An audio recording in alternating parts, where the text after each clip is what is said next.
welcome back to Epic the Talk Show, and today we are here with the robotics team to talk about their club. Hey, I'm Marcus. I'm Ravine. I'm Adriano, and we're from Team 7796 JMB Breaker Robotics. Tell us about your club. So our club was started about 2 or 3 years ago. It was originally founded upon the premise of competing in FIRST Robotics, which is this massive global competition where we build robots and we compete against other teams. Worldwide is about 4,000 teams.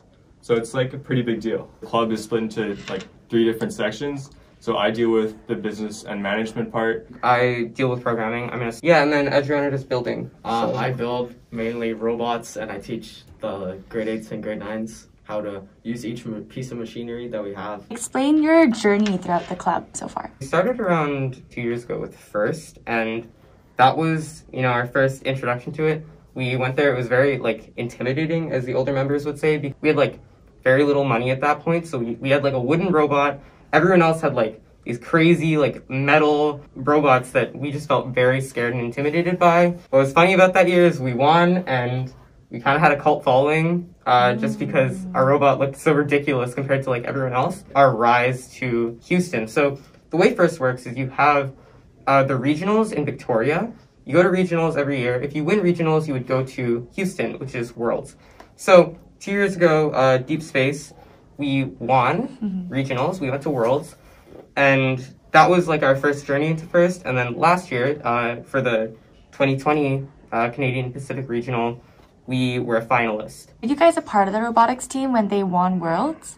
I was the only one that was here. How did the team dynamic change after you guys had that big win?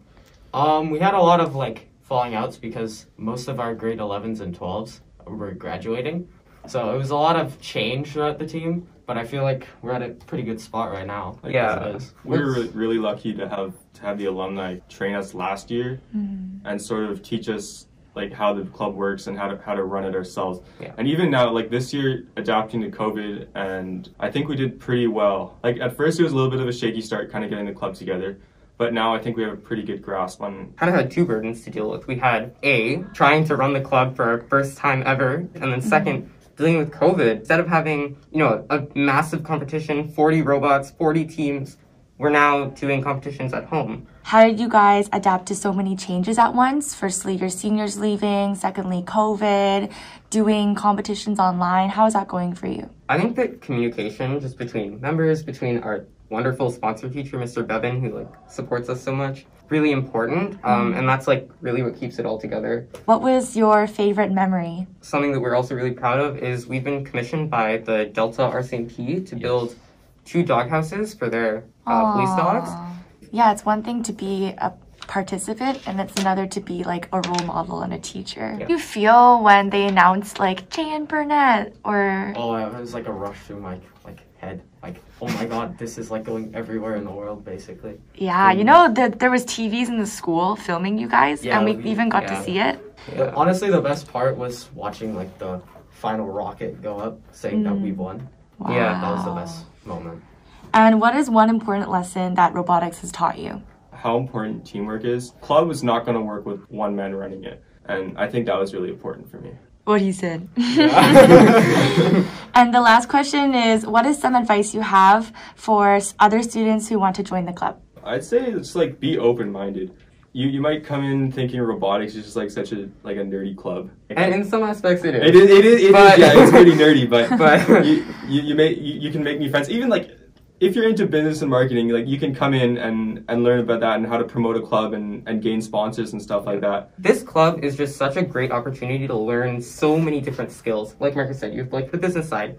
You can learn how to build things, and it's you gain such a sense of satisfaction from building something and then knowing that you created that. I think that's something we all share about our current robot that we're using. To anyone looking to join this club, it's a really great experience, great for the future. You learn so many things, and you're going to make a lot of friends along the way. Honestly, the best part for new grade 7s, don't be optimistic about it. Don't be it's not going to be fun or anything. Come in, we'll greet you, we'll show you how everything works. We'll get you situated in the club. Wow, I learned so much about robotics in these 8 minutes. That's crazy. You guys are really, really cool.